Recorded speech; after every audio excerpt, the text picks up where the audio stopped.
Please stand.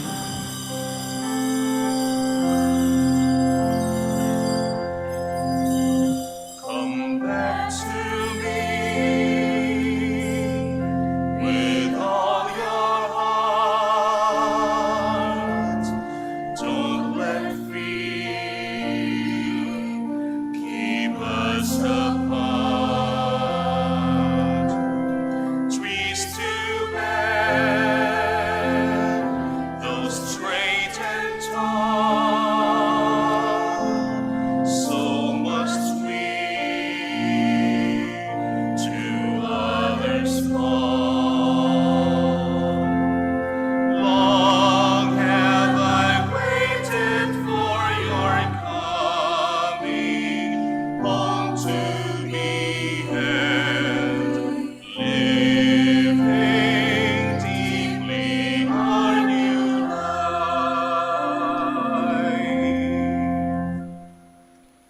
In the name of the Father, and of the Son, and of the Holy Spirit, Amen.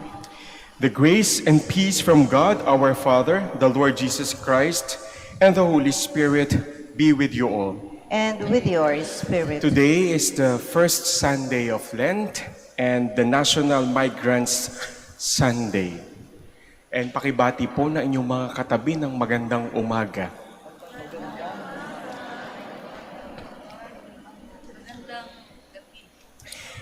As we prepare to celebrate the sacred mysteries, let us call to mind our sins and ask the Lord for pardon and strength. For the times we have allowed the devil to lead us astray from God's plan, Lord, have mercy. Lord, have mercy. For the times we have been insensitive to the needs of the migrants and their families, Christ, have mercy. Christ, have mercy.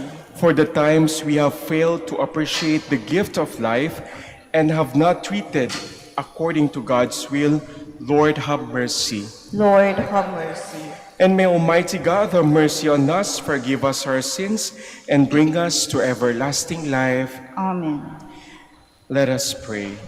Grant, Almighty God, through the yearly observances of the Holy Lent, that we may grow in understanding of the riches hidden in Christ, and by worthy conduct pursue their offenses or their effects, through our Lord Jesus Christ, your Son, who lives and reigns with you in the unity of the Holy Spirit, God forever and ever. Amen. Please be seated. Today's text offer an allegoric presentation of how the first sin, commonly known as original sin, took place. In this dramatized account, we have a striking contrast between the caring love of the Creator for His privileged creatures and their ungrateful disobedience. A reading from the book of Genesis.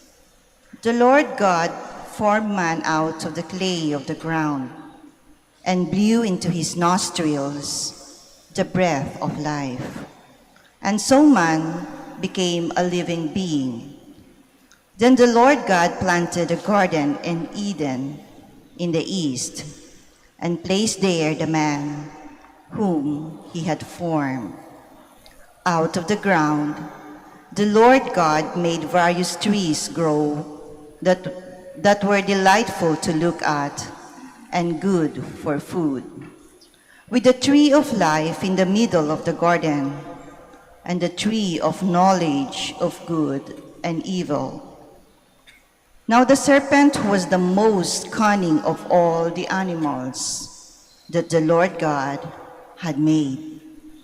The serpent asked the woman, "Did God really tell you not to eat from any of the trees in the garden?" The woman answered the serpent, "We may eat of the fruit of the trees in the garden. It is only about the fruit of the tree in the middle of the garden that God said, 'You shall not eat it, or even touch it, lest you die.'" But the serpent said to the woman, "You certainly will not die. No, God knows well that the moment you eat of it, your eyes will be opened, and you will be like gods, who know what is good and what is evil." The woman saw that the tree was good for food, pleasing to the eyes, and desirable for gaining wisdom. So she took some of its fruit and ate it, and she also gave some to her husband, who was with her, and he ate it. Then the eyes of both of them were opened, and they realized that they were naked. So they sewed fig leaves together and made loincloths for themselves. The word of the Lord. Thanks be to God. Be merciful, O Lord, for we have sinned. Be merciful, O Lord, for we have sinned. Have mercy on me, O God, in your greatness and in your goodness. Of your compassion, wipe out my offense. Thoroughly wash me from my guilt, and of my sin, cleanse me. Be merciful, O Lord, for we have sinned. For I acknowledge my offense, and my sin is before me always. Against you only have I sinned, and done what is evil in your sight. Be merciful, O Lord, for we have sinned. A clean heart create for me, O God, and a steadfast spirit renew within me. Cast me not out from your presence, and your Holy Spirit take not from me. Be merciful, O Lord, for we have sinned. Give me back the joy of your salvation, and a willing spirit sustain in me. O Lord, open my lips, and my mouth shall proclaim your praise. Be merciful, O Lord, for we have sinned. In this short passage, St. Paul reminds us of the salvation brought to us by the obedience of Jesus Christ, in contrast with the misery caused to all by the disobedience of Adam and Eve. A reading from the letter of St. Paul to the Romans. Brothers and sisters, through one man, sin entered the world, and through sin, death. And thus death came to all men, inasmuch as all sin. For if, by the transgression of the one, death came to reign through that one, how much more will those who receive the abundance of grace and of the gift of justification come to reign in life through the one Jesus Christ? In conclusion, just as through one transgression, condemnation came upon all, so through one righteous act, acquittal and life came to all. For just as through the disobedience of the one man, the many were made sinners, so through the obedience of the one, the many will be made righteous. The word of the Lord. Thanks be to God. Please stand.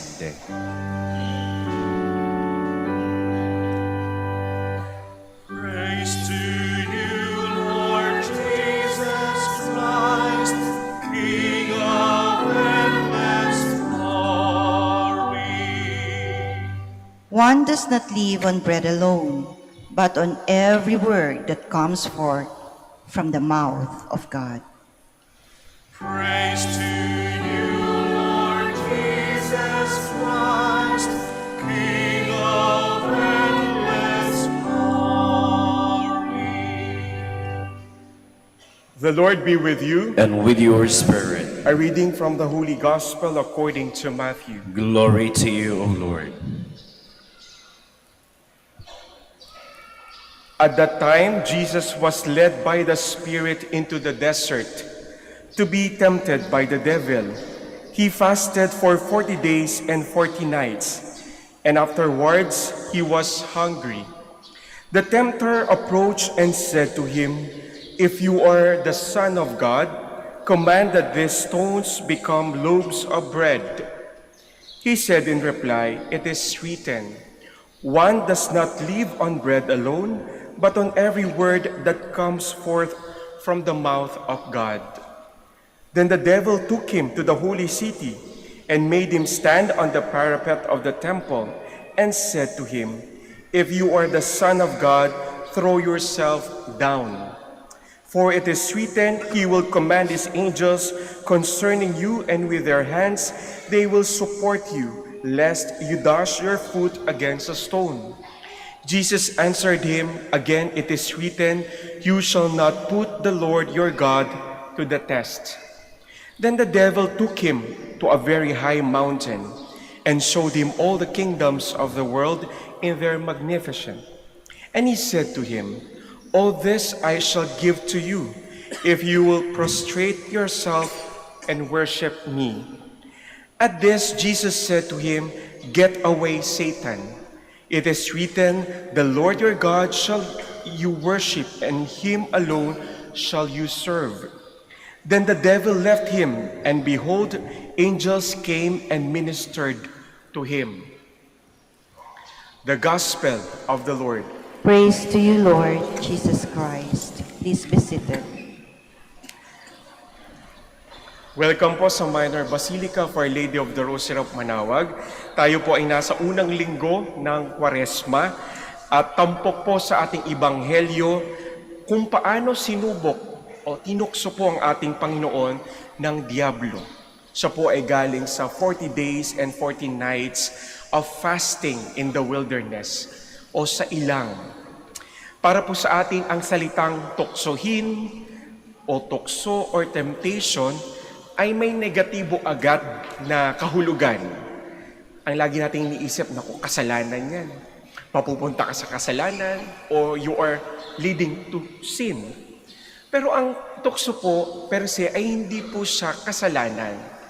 Nagiging kasalanan po ang tukso kapag tayo'y bumigay, nag-give in. Sabi nga no ibang marupok. Marupok di ba? Kaya minsan, kapag po halimbawa sa mga may sakit po halimbawa ng diabetes o diabetic na tao, sinabihan siya ng doktor, o huwag ka munang kakain ng mga matatamis. No, bawas-bawasan mo muna. Dahil sa bahay, nagdala yung anak ng ice cream, cake, chocolate. Nahirapan mo.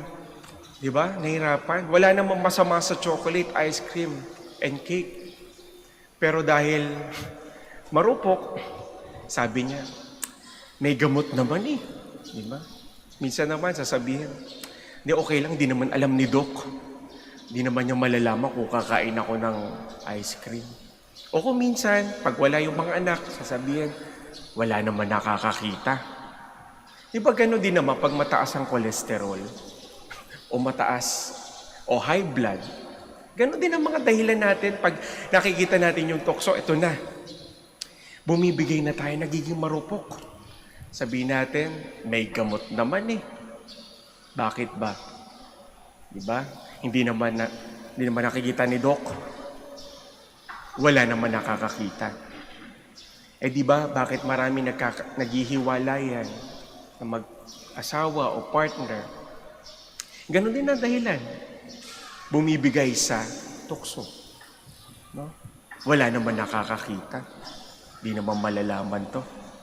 Pero alam niyo po ba, yung salitang temptation o yung to tempt, it's more than po ang meaning doon sa ating kahulugan ngayon na tukso. Sapagkat ito po ay galing sa original na Greek na may translation na pirasin, na ang ibig sabihin ay to test o subukan. At ito po ay ginagamit ng Panginoon kahit noon pa. Sa Old Testament po halimbawa, sa ating unang pagbasa, si Adan at si Eva. Di ba po, pinaliwanag o binasa po kanina sa ating first reading na tayo po ay galing sa alabok. At mula po sa alabok, hiningahan ng Panginoon at tayo nabuhay, naging tao. At doon po sa Garden of Eden, marami pong mga punong pagkain o maraming pagkain ng mga puno. May bunga. At sabi ng Diyos, pwede niyong kainin yan kay Adan at si Eva. Pero may isang puno na bawal niyong kunin o kahit hawakan man lang. Pero ano nangyari? Dahil naging marupok din ang unang tao, hindi rin po sila nagtagumpay doon sa pagsubok na yon. Ano bang tinest ng Panginoon? Bakit tayo sinubok? Sapagkat nais ng Diyos na subukan yung ating pagsunod, yung obedience natin sa Diyos. Kaya sinusubukan ng Diyos ang tao. Tinitingnan yung, hindi yung ating abilities, but yung ating disposition. O, isa pa, sa Old Testament, meron din pong sinubok si Abraham at si Isaac, yung kanyang anak. Inutos ng Panginoon na si Abraham ay pumunta sa lupain ng Moriah at ialay ang kanyang anak, yung batang si Isaac, nag-iisang anak. Sumunod si Abraham, dinala niya doon. Kaya yung batang si Isaac nagtatanong, sabi niya, Tatay o Daddy, bakit wala tayong dalang tupa? Kasi yun ang iaalay. Sabi ni Abraham, di naman niya sinabi, ikaw ang iaalay ko. Bahala na si Lord na magbigay sa atin ng pang-alay. Kaya nung nandun na siya, nag-set up siya ng altar, nagdasal siya, at si Isaac tinali. At tanda ng aktuwing, iaalay na. No? Ang nangyari po, dumating ang anghel. Sabi, huwag mong ituloy. Ikaw ay sinusubok ng Panginoon at ikaw ay nagtagumpay. Kaya dumarating yung mga pagsubok sa atin, sinusubok din tayo ng Panginoon. Hindi para tayo magkasala, para makita yung ating obedience. Ito naman yung fidelity. Diba? Pangatlo, meron pa akong isa sa kwento po sa Old Testament. Si Job o si Job. Alam niyo po minsan, si Yahweh, tinanong si Satanas, sabi niya, anong pinagkakaabalahan mo? Ano sabi ni Satanas? Eto, nagpapaikot-ikot sa mundo, ganyan. Sabi ni Yahweh, hindi mo ba nakita si Job, isang matuwid, sumasamba sa Diyos at umiiwas sa masama? Alam niyo, sabi ni Satanas, tuso din siya, sabi niya, naku, subukan mong tanggalin lahat ng mga biyayang pinagkaloob mo sa Kanya. Hindi Kanya isasamba. Yung kayamanan na binibigay mo, hindi Kanya sasambayan. Hindi na magsisimba yan. Ganun ang ano niya. Pero sabi ng Panginoon, o sige, subukan mo. Pero wag mo lang siyang sasaktan. Yun naman nasabi sa Kanya. Kaya sa Old Testament po, sinubok siya ng, namatay yung kanyang mga anak, 10 yung kanyang mga anak. Nawala yung kanyang kayamanan, yung hanabuhay niya, yung mga hayop. Kinuha yung kanyang kayamanan. At nagkasakit pa siya. Nilayon siya ng mga kaibigan niya. Akala ng mga kaibigan niya, siguro masama, nagkasala ka sa Diyos, kaya pinarurusahan ka. Ayan, nagkasakit ka. Kaya ngayon sumub, nagtanong, matuwid na tao. Pero sa bandang huli, sinagot din naman ng Diyos ang mga sinabi niya, mga tanong niya. At sinabi niya, na lahat ng mga sufferings mo, yung pain mo, nandun ako. Yun ang sabi niya. Kaya ang nangyari, pagkatapos nitong pagsubok na to, binalik ng Panginoon ang lahat ng kanyang kayamanan. Yung anak niya, binalik din. Nag-asawa siya ulit, binalik yung kanyang namatay na 10 anak. Yung kanyang mga hayop, ibinalik ulit. Ngayon, bakit nangyayari to sa buhay ng tao? Yung mga ganitong pagsubok. Diba? Sinusubok tayo ng Panginoon. Gaya nung nabanggit ko po kay Adan at si Eva, yung ating obedience sa pagsunod sa Panginoon. Pangalawa, yung kay Abraham at Isaac, bakit sinusubok? Sapagkat nais ng Diyos matest yung fidelity ni Abraham, yung kanyang connection. Si Job, bakit sa sinusubok? Bakit inalaw ng Panginoon? No? Na si Job na isang matuwid, sinubok. Kaya alam nyo, after po nito, nung kanyang pagsubok, ang sabi ni Job, dumating man ang pagpapala o pagsubok, paghihirap, kasama ko pa rin ang Panginoon. Diba? Ang gandang lesson nun. Dumating man yung mga pagsubok natin sa buhay. Yung mga migrants po ngayon na nasa ibang bansa, na naka-online. Alam po natin na marami silang pagsubok na pinagdaraanan. Malayo sa pamilya. Di ba? Tayo din ganon. Pero, nandun pa rin, inaalaw ng Diyos na mangyari po ito sa atin. Para tayo maging mas matatag. O sa ating ibanghelo po ngayon, narinig natin, sinubok ang Panginoon. 3 beses nga Una, ano sabi sa kanya ni Satanas? O ng Diablo? Di ba? Anak ka ng Diyos? Gawin mong tinapay itong batong ito. Kasi nangyari po ito pagkatapos ng siya po ay bininyagan sa Ilog Jordan. At siya po ay dumating sa 40 days fasting and 40 nights. Tapos ngayon, alam ng Diablo, anak ka ng Diyos, di ba? Sabi niya, sige nga, gawin mong tinapay itong bato. Anong sagot ng Panginoon? Hindi lamang sa tinapay na bubuhay ang tao, kundi sa bawat salita ng Diyos. May sagot agad ang Panginoon. Yung disposition ng Panginoon sa kanyang pagpa-fasting, pagdarasal, nagbunga. Yung tukso na pagtagumpayan niya, di ba? Yung pala dasal pala. Pangalawa, sabi niya, kung ikaw ay anak ng Diyos, magpatiwakal ka sapagkat nasusulat. Alam ng Diablo ang scriptures. Iingatan ka dahil anak ka ng Diyos. Pero ano sabi ni Jesus Christ? Sabi niya, huwag mong susubukin ng Panginoon. O pangatlo, sabi niya, inalok ng Diablo ang ating Panginoong Jesus. Pinakita niya ang mundo sa taas ng bundok. Ito, nakikita mo lahat to, ibibigay ko sa iyo lahat. Sambahin mo lang ako. Anong sabi ng Panginoon? Diyos lamang at walang sino man ang pwedeng sambahin, kundi siya lamang. Di ba? Nagtagumpay ang Panginoon sa kanyang pagdarasal, sa kanyang pagfa-fasting. Nagbunga. At alam naman niya bakit sinusubok. Tandaan po natin, ang mga pagsubok o tukso sa buhay, hindi yan binibigay para tayo'y magkasala. Tandaan po natin, ang pagsubok, ibinibigay yan para pagtagumpayan natin ang kasalanan. Diba? Kaya yung banggit ko po kanina, may nakita kayong chocolate ice cream. Sabi mo, Lord, may time ka dyan. Diba? Kung yung sasabihin, may gamot naman Diba? Sumunod, hindi po tayo para maging masama kung bakit tayo sinusubok. O bakit may mga tukso sa buhay natin. Tayo ay inimbitang maging mabuting tao. Hindi po ang tukso o pagsubok ay para maging mahina tayo o marupok. Bagkus tayo po ay maging malakas at matatag. Kaya po ang pagsubok ay hindi, tandaan po natin, ang pagsubok ay hindi parusa. Dahil tayo ay tao lamang. Ang pagsubok po o kundi itong pagsubok ay isang kadakilaan ng pagiging tao natin. Na kaya nating pagtagumpayan ang lahat ng pagsubok natin sa buhay sa pamamagitan ng dasal at pag-aayuno. Please stand. Let us profess our faith all together. I believe in one Lord Jesus Christ, I believe in one God, the Father Almighty, maker of heaven and earth, of all things visible and invisible.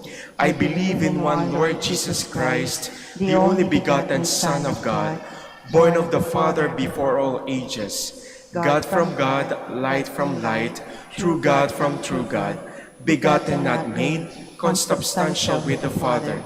Through him all things were made. For us men and for our salvation, he came down from heaven, and by the Holy Spirit was incarnate of the Virgin Mary, and became man. For our sake he was crucified under Pontius Pilate. He suffered death and was buried, and rose again on the third day in accordance with the Scriptures. He ascended into heaven and is seated at the right hand of the Father. He will come again in glory to judge the living and the dead, and his kingdom will have no end. I believe in the Holy Spirit, the Lord, the giver of life, who proceeds from the Father and the Son, who with the Father and the Son is adored and glorified, who has spoken through the prophets. I believe in one holy Catholic and Apostolic Church. I confess one baptism for the forgiveness of sins, and I look forward to the resurrection of the dead and the life of the world to come. Amen. In the spirit of the Lenten season, let us approach the Lord with full confidence and submit to Him the needs of mankind, of our community, and our own. Let our response be, Lord, make us obedient to you. Lord, make us obedient to you. For the Church, the community of all believers, may she always overcome the temptation to seek power, riches, and prestige, and instead remain faithful to the plan of God for her in imitation of Jesus. Let us pray. Lord, make us obedient to you. For the Holy Father, our Bishop, and all our spiritual leaders, may they bravely continue to proclaim the demands of God's Word and encourage us with their exemplary life. Let us pray. Lord, make us obedient to you. For our Filipino migrants and all migrants all over the world, may they remain faithful to their moral principles and their Catholic faith in spite of their being deprived of the support they used to enjoy in their country of origin. Let us pray. Lord, make us obedient to you. For the families of the immigrants, may they endure the difficulties caused by the physical separation in a spirit of faith and hope, always looking forward to the day when they will be reunited with their loved ones. Let us pray. Lord, make us obedient to you. For our parish community, our families, and each of us, may we live this Lenten season with a constant availability to do the Lord's will without giving in to any temptation, no matter how attractive it may appear to our senses or our pride. Let us pray. Lord, make us obedient to you. Let us pray in silence for our personal intentions. Let us pray. Lord, make us obedient to you. Lord God, we thank you for granting us to begin this Lenten season with the affirming episode of Jesus' victory over Satan. Guide us, Lord, in all the migrants, and protect us with your loving care through Christ our Lord. Amen. Please be seated.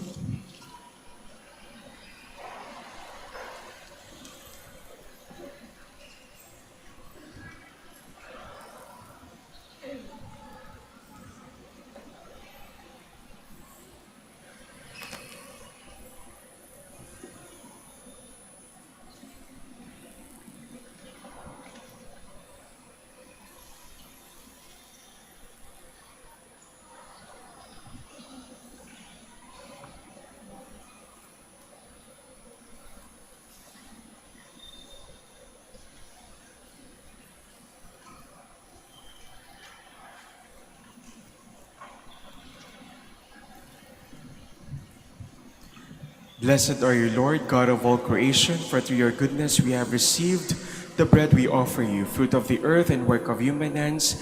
It will become for us the bread of life. Blessed be God forever.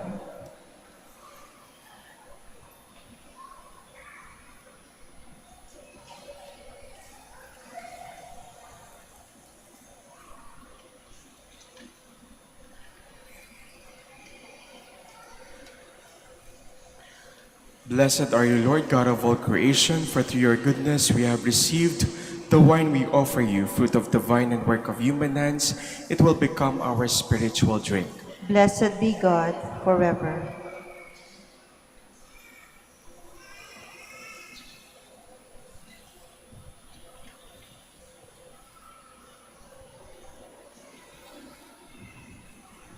Please stand.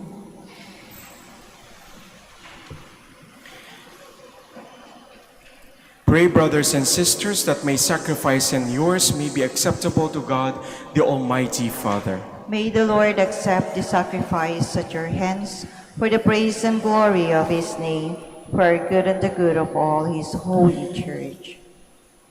Give us the right dispositions, O Lord, we pray, to make these offerings, for with them we celebrate the beginning of this venerable and sacred time, through Christ our Lord. Amen.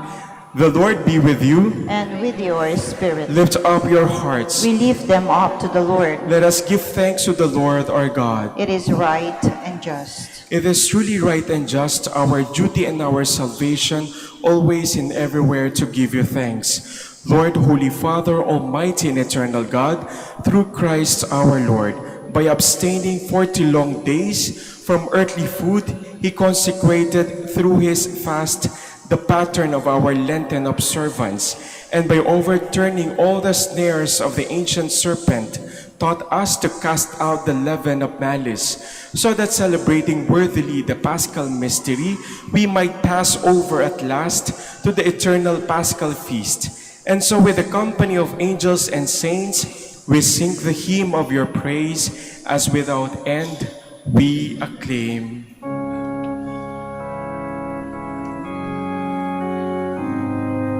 Santo, Santo, Santo, Panginoong Diyos ng mga hukbo, napupuno ang langit at lupa ng kadakilaan mo. Hosana sa kaitaasan,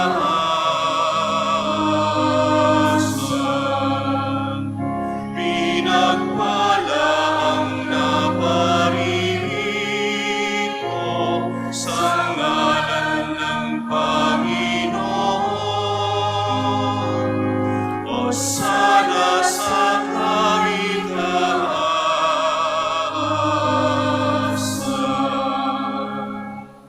Please kneel.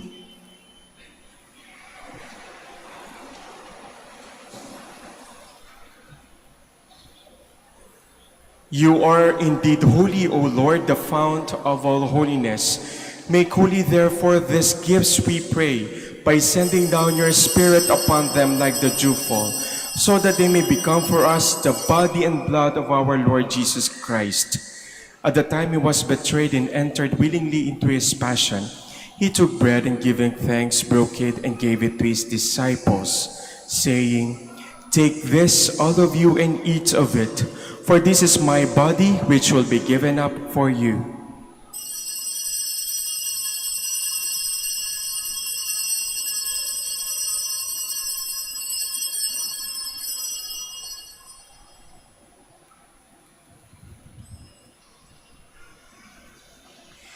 In a similar way, when supper was ended, He took the chalice and once more giving thanks, He gave it to His disciples, saying, "Take this, all of you, and drink from it. For this is the chalice of my blood, the blood of the new and eternal covenant, which will be poured out for you and for many, for the forgiveness of sins. Do this in memory of me."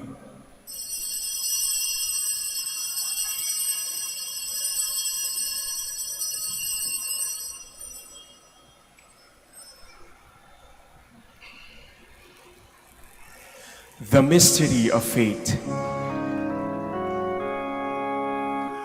When we eat this bread and drink this cup, we proclaim your death, Lord, until you come again.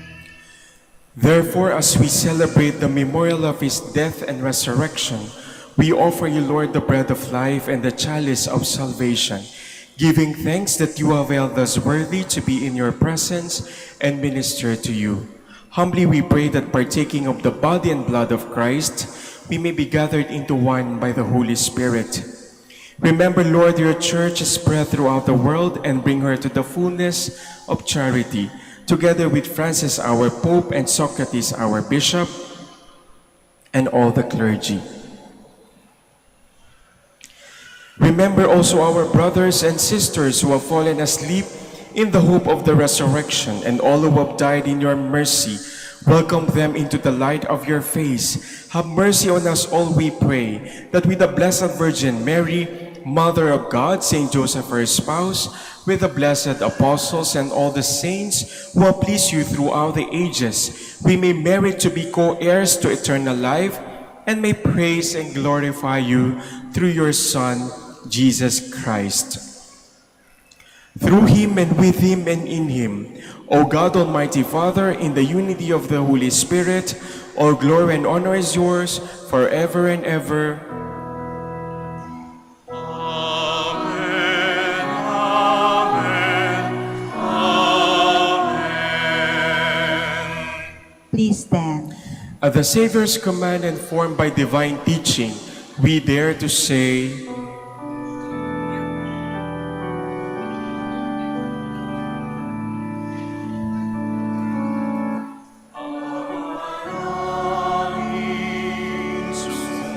Sumasalangit ka, sambahin ang ngalan mo.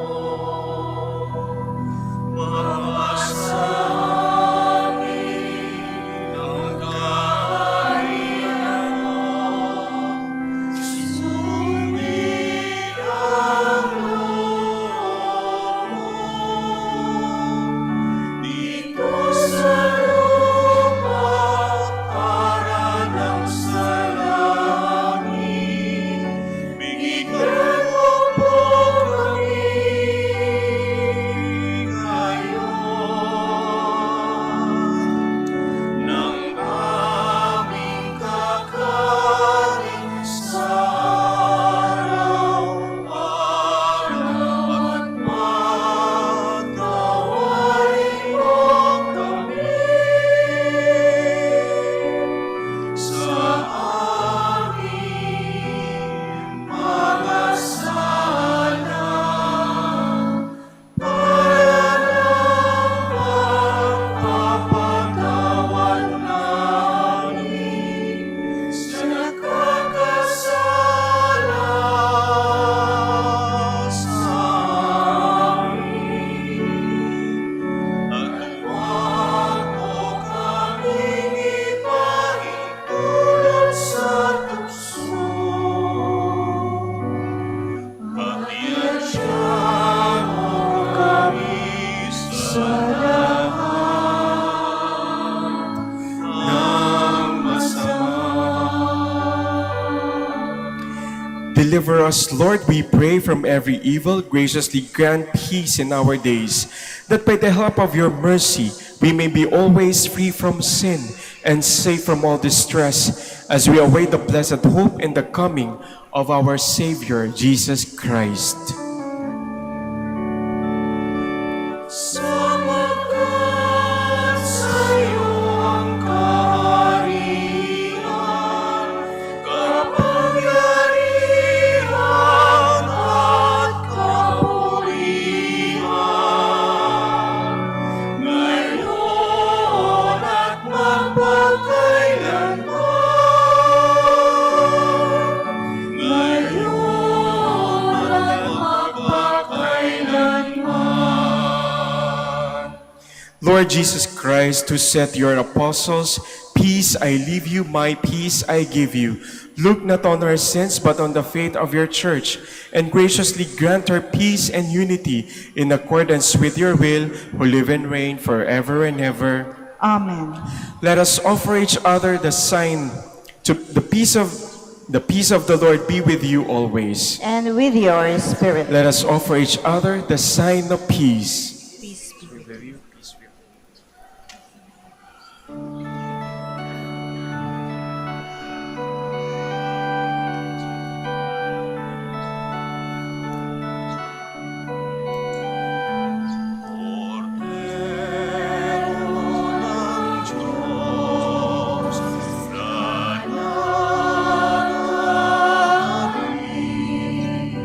Ng mga kasalanan.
Please kneel.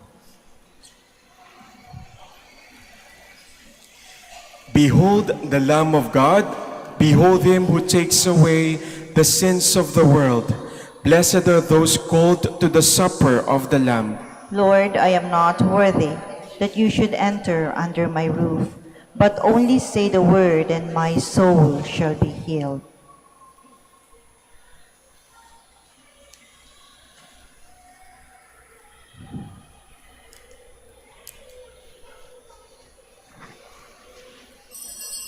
Paalala po sa lahat, sa inyong pagtanggap ng komunyon, bago po humarap, pakibaba na po ang face mask.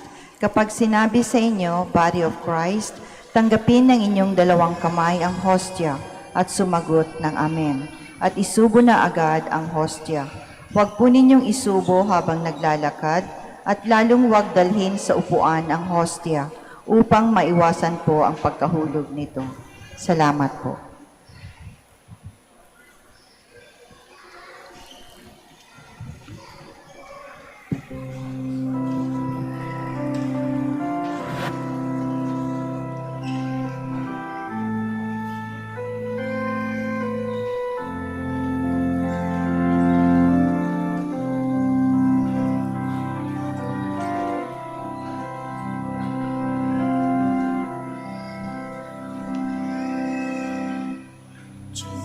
Desert, follow me, for I am God who is your home.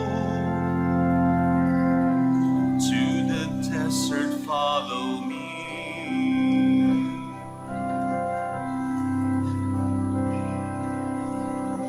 To the desert, follow me, for I am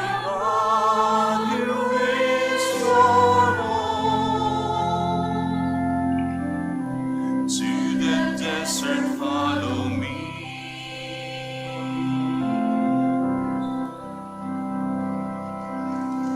A blessing I will give to you, all you who wander and do thirst.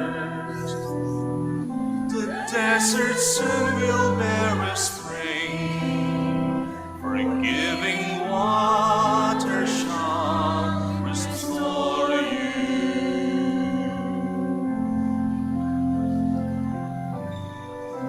To the desert follow me, for I am God who is your home. To the desert follow me.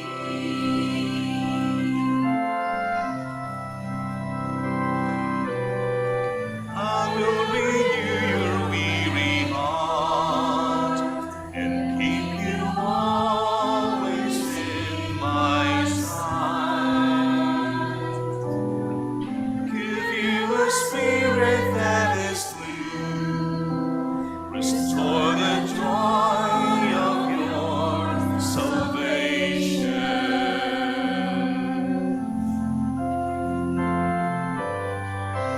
To the desert follow me, for I am God who is your home. To the desert follow me.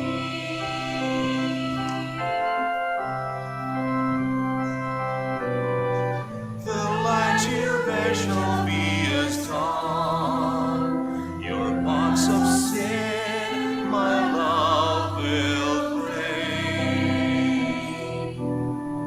Injustice shall be overcome, and you will rise with me, beloved.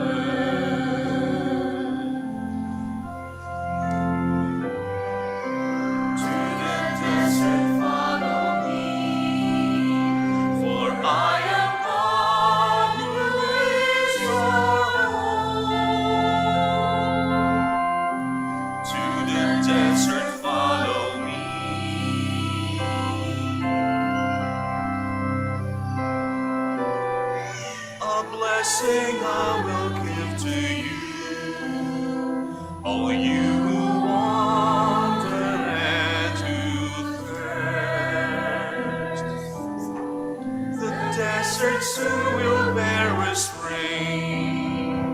forgiving water shall restore you.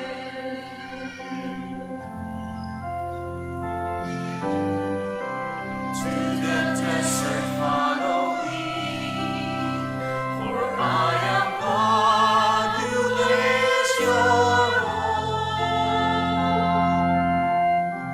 To the desert follow me.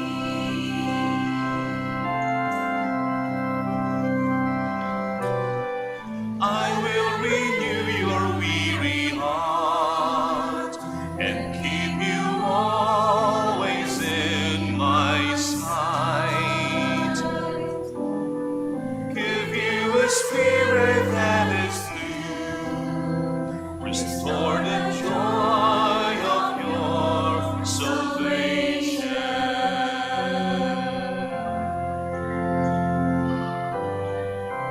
To the desert follow me, for I am God who is your home. To the desert follow me.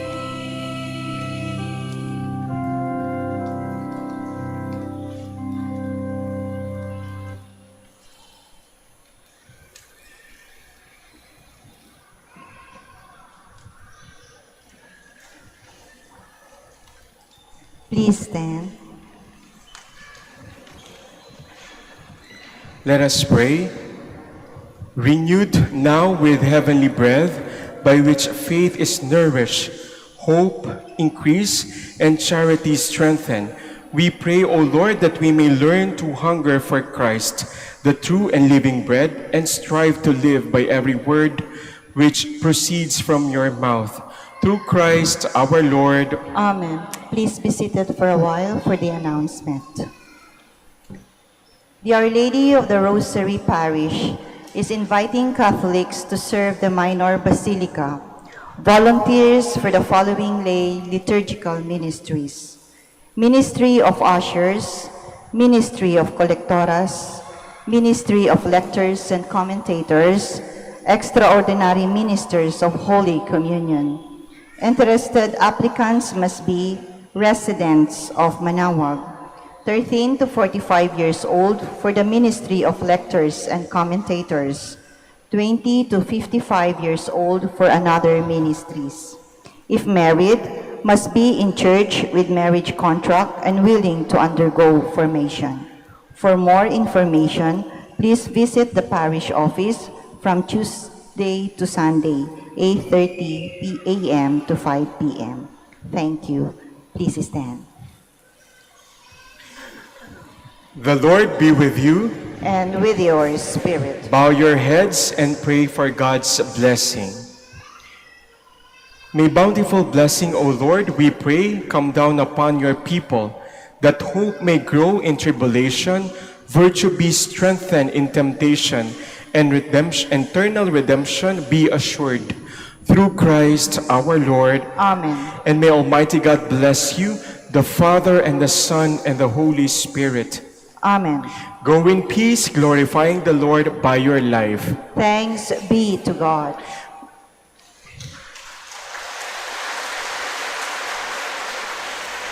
Tayo po ay mananalangin para po ipagdasal yung mga taong may sakit. Ganon din po yung mga naka-online, pwede po kayong sumabay. And prayer for the blessing of rosaries and other religious articles. Pwede nyo na pong ilabas yung inyong mga rosaries and other religious articles. At wag na po tayong umalis sa ating mga pwesto. Prayer for the blessing of the sick. God, our Almighty Father, by your blessing you give us strength and support in our frailty. Turn with kindness toward our sick brothers and sisters. Free them from all illness and restore them to good health. Through the intercession of Our Lady of the Rosary of Manaoag, so that in the sure knowledge of your goodness, they will gratefully bless your holy name. We ask this through Christ our Lord. Amen. Prayer for the blessing of rosaries and other religious articles in memory of the mysteries of the life, death, and resurrection of our Lord Jesus Christ, and to the honor and glory of the Blessed Virgin Mary, Mother of Christ, Mother of the Church, Our Lady of the Rosary of Manaoag. May these rosaries, images, candles, crucifix, oil, and other religious articles be blessed and made holy in the name of the Father, and of the Son, and of the Holy Spirit. Amen.